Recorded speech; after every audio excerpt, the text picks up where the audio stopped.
still have something in me that, in spite of everything that I'm doing and accomplishing, it's probably not too much that I'm desiring in life that I'm not able to do. That's what's so interesting about me. Sometimes I'd be like, yo, are you a hypocrite? Because you be talking like you ain't got nothing. Like you ain't got nothing, but I think I got a lot. Mm-hmm. But I think that, like I said, and you probably heard me say this earlier, Voss, when I see a dude like Gandhi, man, who came from one of the wealthiest families in India, educated in Europe, went to the top. He went to like the top colleges in Britain, in the UK, and then opened up his own business practice in South Africa.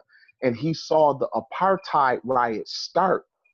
And he was like, wow. And then the news of what was going on in his own country, he went from a cat who wore $1,000 tailored suits in the 1930s to only wearing what he made with his own hand. He didn't make that move because he wasn't quote unquote successful. Right. It was something else going on that caused him to make a decision that he felt was bigger than his own personal move. And I think that particular spirit, along with those who have another spirit, there has to be some kind of symbiosis, because even if you want to fight for equality, if you want to fight for self-sustainability and control, you could get control of resources and then don't know how to use none of it, and now you're going to destroy yourself. Right. So the education that I hear is important. Having something to put on the table is important.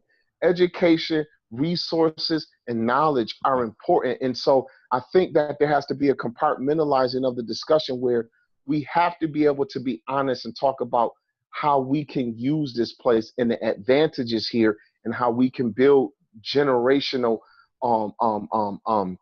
knowledge and resources to pass to the next. Right. But Solomon said something that always haunts me in Ecclesiastes. That man said, I watch a man who will labor all his life to build what is good, and then when he die, he ain't got no clue if the children he leave it to squander it. Right. Right. He said, and this is vanity. Yeah.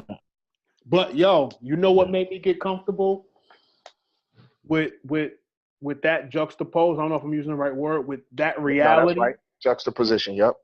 It's because virtue is its own reward, because you could honor your family and then your child not grow up to honor their family, but you still did right. And when I look at how closely diligence was related to righteousness in Proverbs, you're not doing it to get rich. You're doing it to be fruitful. So it's its own reward and gives you a good name in the earth, no matter what your children end up doing with it. You're doing it as unto God anyway. Whatever you do, do as unto the Lord. And that's another thing too, bro. Like yeah. That's dope. That's dope. That right there. That's right, boss. A good name is better than silver. And I've just seen sometime, bro, even before I started learning how to use the King's English more and all of that, I would just like, yo, when you go in there, I had a Nigerian pastor that taught me, when you mop a floor, are you mopping it like you're mopping it for God? Or are you mopping it like, you know what I mean? And that was just always with me, like, yo, no matter what your boss is like, you better work like you're working for God. And I just always saw like, wow, that just changes the way the employer responds to you, even though you're doing it for God. Because you know what it is. I'm used to just coming in there, you walking by the customers rapping before you go in the back to clock in. Like, you know what I'm saying? With your headphones in, like you're not about to work there. You bobbing your head on the front. Like, it's just, I was just so hip hop extra. I didn't realize I was just bringing such a, you know what I call it? I call it disruptive. Maybe it's not culturally wrong. Maybe it's nothing wrong with being hip hop or anything like that. But I wasn't taught to be sensitive when I go into another environment. It's like I'm going into a library talking loud. There's nothing wrong with being loud, but the library ain't the place for it.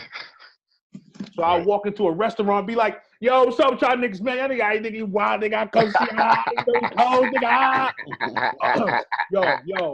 And then you'll be like, yo, excuse me, could I get chicken fried rice with some soda?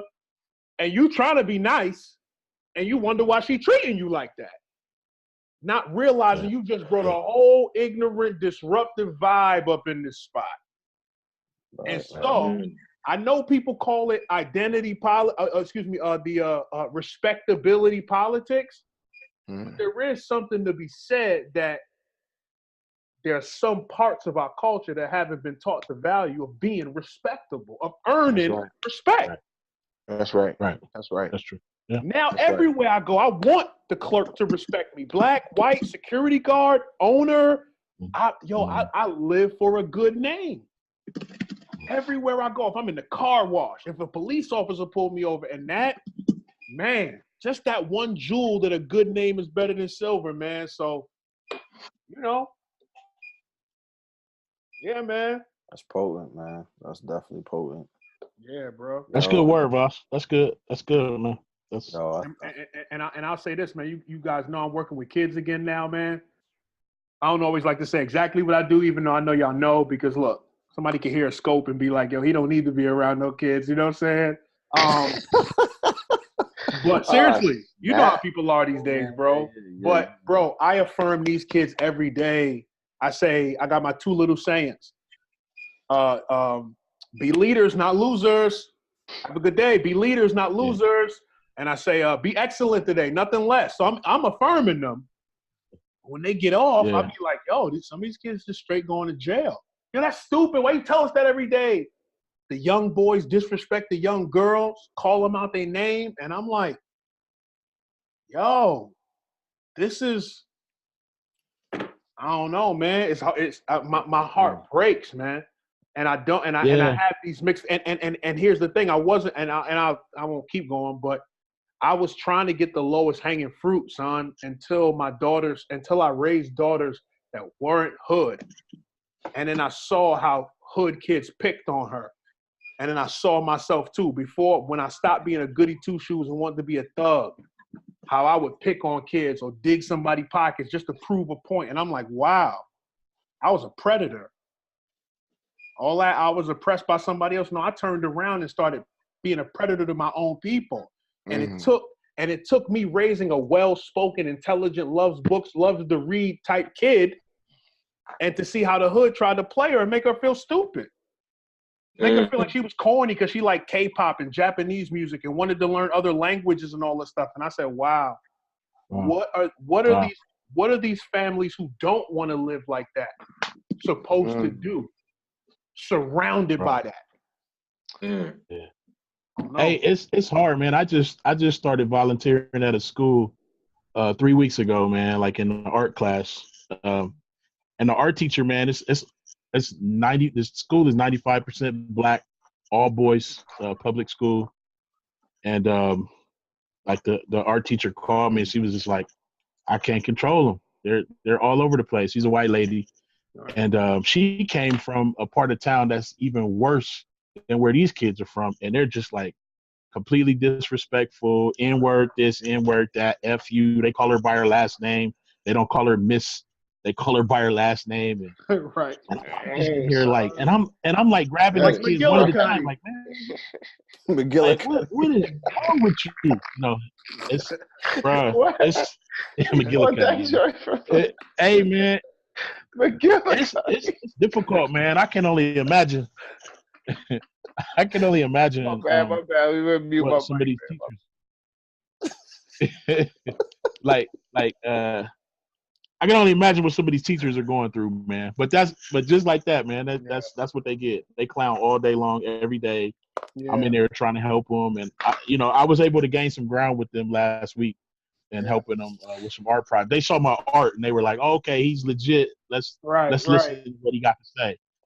So I'm hoping, man, that I can make something of it, man, and do what AI is doing with her stuff, man. Josh Cook called me up and we had some conversations. So hopefully they'll be kind of mentoring me on that process. So, right.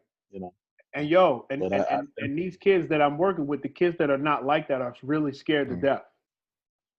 They scared, bro. Yeah. The kid, one kid came to me and was like, yo, I'm scared of them. And he ran off the bus. And it's like, Wow. yo, man, like That makes me sad, man. I hate stuff like that, man. and these are the kids that want to be. These are the kids that want to be cool. And so that's why when bro, they know all the rappers, man. They sing Tatiana in the back of the bus. They know all of this stuff. Yeah. And so when I see this grown adult millionaire rapper being treated like, oh, poor baby, I'm like, no, you're giving that man an inferiority pass to say that he should not know better when he comes. I remember the first time I noticed, bro, 50 Cent came on 106 in Park and sang, you ain't got to take your panties off. Just pull them to the side. And I don't know why when I watch 106 in Park every day. I remember that song. But somehow when I saw him say that, and I saw a 16-year-old girl, 106 in Park was teenagers. Yeah, I remember that. I was like, he got to know. Like, he know he's rapping to children. Like, crazy. Yeah, man. It's crazy, man. The gatekeeper got to change, man. I mean, is there one now with everybody being independent? It ain't 2003 no more. 50 do what he want. Yeah. Of course, there's parameters. There's always a game to be played. Politicians and everything, like everybody got somebody hand in their pocket in some type of way. Don't ruffle the feathers or whatever. Like for some reason, 50 Cent don't seem to really criticize Donald Trump. I don't know why exactly, but I'm not saying anybody's in anybody's pocket. He said he supported him. So I'm saying everybody got their little reasons why they do what they do. So I guess you can't expect too much. But see, that's my thing too. Like, I don't know if the millionaire billionaire could be whoever he want. My message is to set people free, bro. Because as a kid, I didn't have that freedom. I felt like I had to be a thug. So now I be talking real greasy. Like, no, they the clowns. Anybody who will put a gun in your hand when you on your way somewhere, or put a pack in your hand, like they good. No, this ain't love. You know what I'm saying? Yeah, it's true. I don't know. And we got the power of the Most High. We got the Holy Spirit working, on our behalf. And I don't see why we can't change the narrative and be a louder and a more powerful voice. I mean, we supposed to be the salt. We supposed to be changing. Amen. things. Amen. Yeah, in our own little pockets. Yeah, and there's power in numbers. So. Yep. Yeah. But even without numbers, in our own corners of the world, we could be as effective as we could be. You know what I mean? So. Yeah, indeed. This was solid. Good. This was dope. I appreciate y'all. I appreciate all y'all minds, all y'all words, angles, and all of that. And schemes and bars. You know what I'm saying? And for the record, bars. For the record, all of y'all have added to me a lot in the past 2 to 3 years. And I'm not just saying that, Zadok, you already know. You know what I'm saying? Voss, you already know. Gav, with your business mind and the things you know, like, I don't always tell you, so I'm going to tell you now. Like, I be picking off your tree. Like, you mention something, then I'll go look it up. You know what I'm saying? Because I want to own a business someday. And I don't want to be the type to just want it and never do it. Like, I'm trying to figure out how to transition from being an employee. Because I never had an employee's mind. And it's challenging every time I'm at work. And I be trying to be faithful with what I got. But it's like I feel like I'm in a room full of foreigners because I just don't think like them. You know what I'm saying? Yeah. And I know everybody wants to be an owner. Everybody feels like they should be, in charge. But my mind ain't really set up that way. Like, I got to go to work in like 4 hours and I don't even care. You know what I'm saying? Yeah. Like, I want to own my time. You know what I'm saying? Yeah, that's how I was. That's how I was before I quit, man. That was the first thing that I started having beef with is me wanting to own my time. I was like, they don't pay me what I'm worth. They don't pay me what I'm worth. I'm worth more than this. Wow. Right. And I was making decent money. That's how I feel. Wow. I feel like I'm worth more than I feel like I'm worth more than what I get for the 8 hours I give them. Right. And I don't even want to get up. You know what I'm saying? I'd rather do 16 hours a day doing what I need to do or what I want to do rather than giving them 8. Right. Even when I'm there, maybe I'm being unfaithful at my job because I be there trying to sneak on the computer to figure out how to do my own thing on their time. You know what I'm saying? Right. you know, and Ant has also challenged me in a lot of ways, and things that I wasn't privy to. So I appreciate Ant's narrative too. So, you know, with that said, it was cool to have everybody in the, you know, same room on video. Salute, Appreciate the invite. Yeah. And we'll do it again at some point. Yes, sir. No doubt, bros.